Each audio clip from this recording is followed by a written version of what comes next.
Hello everyone and welcome to the Practical English Brain. Today in this video I'll be explaining future perfect tense. Let's begin with Bismillahir Rahmanir Rahim. So I'll be covering these 5 areas. Number 1, definition. Number 2, the general conception. Number 3, structures and examples. Number 4, contractions or short forms. And number 5, usages. So the standard definition of this tense is future perfect tense is used to talk about a completed action at a specific time before a specific time or another action in the future. It will be clear when we go to the next slide. Okay, so now look at this diagram. This is present time, this is past, and this is all future. Let's suppose current time is 2 p.m. and we talk about a completed action before 10 p.m. tonight, in the future time. For example, I say, I will have done my homework before 10 p.m. We don't know exactly about the specific time of, that completed action. Okay, the action of doing homework might have taken place here, here, or here. Okay, but we know that this action will be completed in the future before a specific time, which is 10 p.m. here. Or for example, now it's 2021 and I say I will have done my bachelor before 2026. So the action of doing bachelor will be completed before this specific time in the future. Or for example, he will have fixed his car before he leaves the city. Or for example, say I will have eaten dinner before you call me tonight. So we can talk about a completed action before something else, before another action in the future. Okay, so the action of eating dinner will be completed in the future, and then you will call me, so the second action will take place. I hope this concept is clear. Now I want you to pay attention to this diagram over here. Sometimes we use state verbs, the kind of verbs which don't show actions. There are some of them over here. To be verbs are all state verbs. Want and need and like and love and belong and know and have. If you want to use one of these stative verbs in future perfect tense, you can even mention the duration of a state in the future. Okay, you can emphasize the duration of a state in the future. That's also possible. For example, now it is 2 p.m. and before 10 p.m. I talk about something. For example, he will have been there. So the third form of to be verb is been, right? So he will have been there for 5 hours or 6 hours before 10 p.m. See, we're emphasizing the duration of the state of existence. So been, the third form of to be verb here shows the state of existence or being. Or for example, no, I will have known you for many years before you leave the country. So now, the current time is 2021, and before something else happens, or before this specific time, you may say I will have known you for 5 years before 2026, or I will have known you for 5 years before you leave the country. So that's also possible. Just keep in mind that whenever you use state verbs in future perfect tense, you can mention a time duration, before a specific time in the future, or before another action, or before something else in the future. That's also possible. Now, the structures are for affirmative sentences or positive sentences. At the beginning, subject, then will have, or be going to have, in main verb and third form, the rest of the sentence. Now look at these two examples. He will have written an essay before 9 p.m. or he's going to have written an essay before 9 p.m. So you can use will have or be going to have, and then main verb in third form. If you wanna make yes no questions or interrogative sentences, then the auxiliary, the helping verb, goes to the beginning of the sentence, like look at here in the structure, will, and then subject, and then have as a helping verb, and then main verb in third form, the rest of this. Look at the example. Will she have done her homework before 10 p.m.? So if we match this example with the structure, so at the beginning we have well, helping verb, and then she subject, and then have, helping verb, and then done, main verb in third form, and whatever comes after that, her homework before 10 p.m., that's the rest of the sentence. And the second example is made with be going to. So in this case, you use be, SMR. It stands for SMR at the beginning of the sentence before the subject, according to the subject, okay? And then going to have, and then main verb in third form, the rest of the sentence. Look at the example. Is she going to have done her homework before midnight? So the to be verb is. It comes at the beginning, then she subject, and then going to have, and then main verb done, verb third form, and the rest of the sentence. So this is how you can make yes no questions or interrogative sentences. If you want to make negative interrogative sentences, you can use two structures. One structure for complete form and the other structure for short form. So the first structure is for complete form.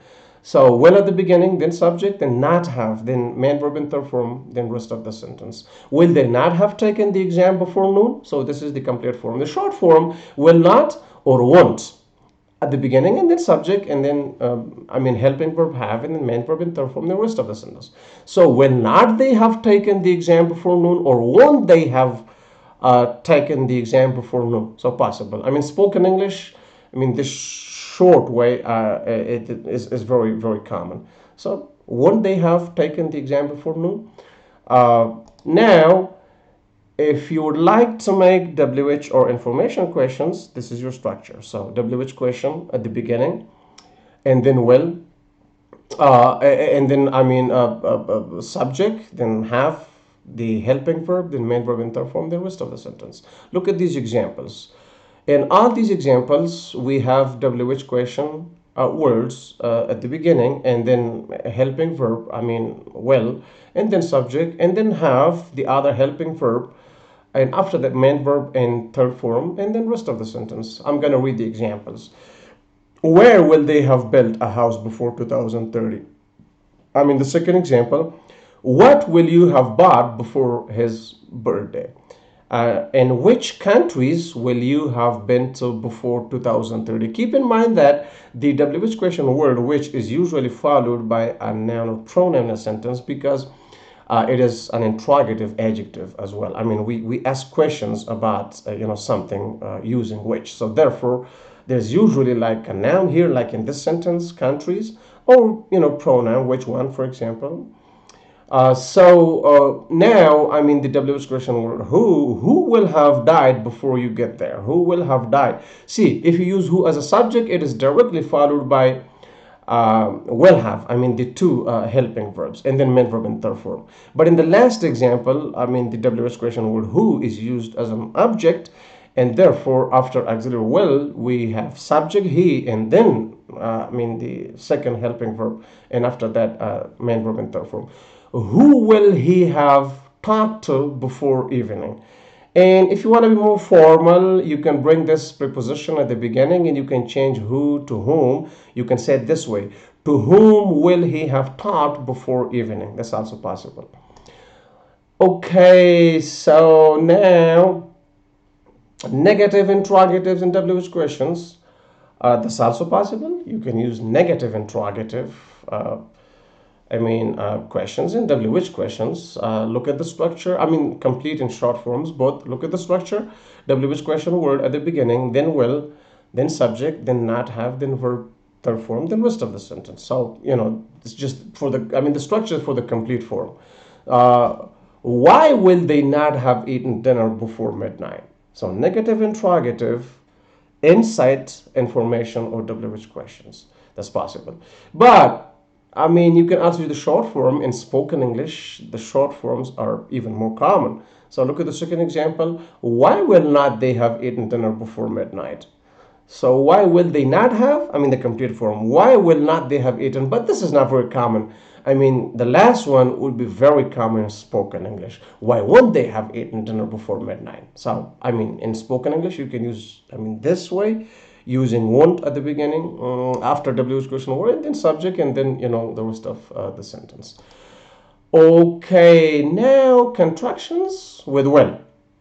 I will have, In spoken English, most commonly native speakers use short forms or contracted forms.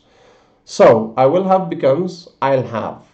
We will have, we'll have. You will have, you will have. He will have, he'll have. She will have, she'll have.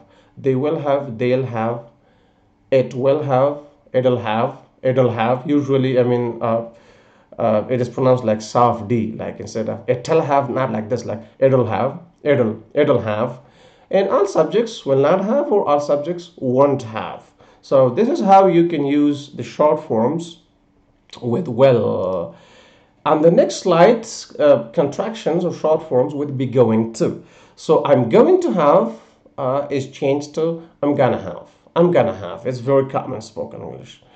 We are going to have, we're gonna have.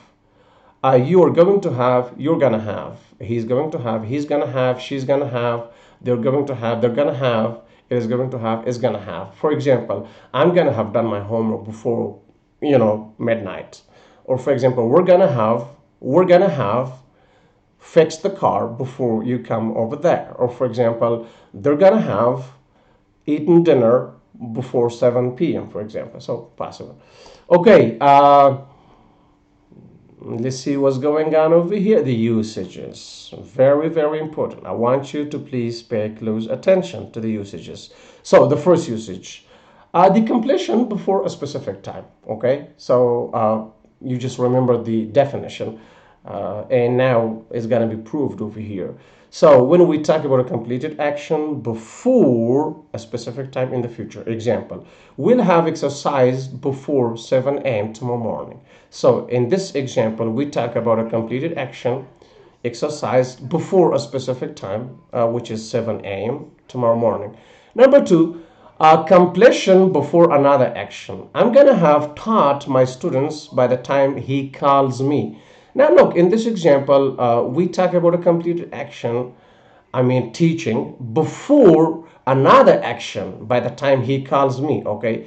So the second action is expressed using, present, simple present tense. Okay, and number three, the duration of a state. As I said before, at the beginning of this video, that if your main verb is a state verb or stative verb, in that case you can emphasize the duration of a state. For example, known, the third form of known is used over here, and it's a state verb, therefore we can talk about duration. So they'll have known each other for a year before they get married. So that's the third usage, when you are trying to emphasize the duration of a state before something else in the future. That's also possible. Okay, and series of actions, that's also possible. Sometimes you can, talk about the series of actions, like tonight I will have watched a movie, drunk some tea, and done my homework before I go to bed. So I'm talking about three actions. These three actions will be completed before another action, going to bed. Before I go to bed, I will have completed these three actions. Cause and effect. It's also possible to talk about cause and effect in the future using future perfect tense. Look at the first example. He's gonna be too tired tonight because he'll have worked all day today. So he's gonna be too tired because he'll have worked all day today. So working is kind of cause, and being tired will be the effect of that cause and effect. Or reason and result. For example, working all day is the reason, in the fact that he's gonna be tired is the result of that reason. So now look at the second example. He's gonna have worked all day long, so he'll be extremely tired tonight. Again, we talk about cause and effect or reason and result in the future using future perfect tense. Okay, that's the difference over here between these two sentences. The first sentence is a complex sentence because you see the conjunction because in subordinating conjunction, but here you see so, which is a fan voice conjunctions, and the second sentence is therefore a compound sentence, not a complex sentence. Okay, so I hope that you liked this explanation of future perfect tense. and let me know what your opinion is about this new way. I've been always trying to find new ways to make the channel more useful for you guys. So if you're satisfied with this way, we're using a software while recording the videos. Let us know in the comment section below. Have a great time for now, and bye-bye.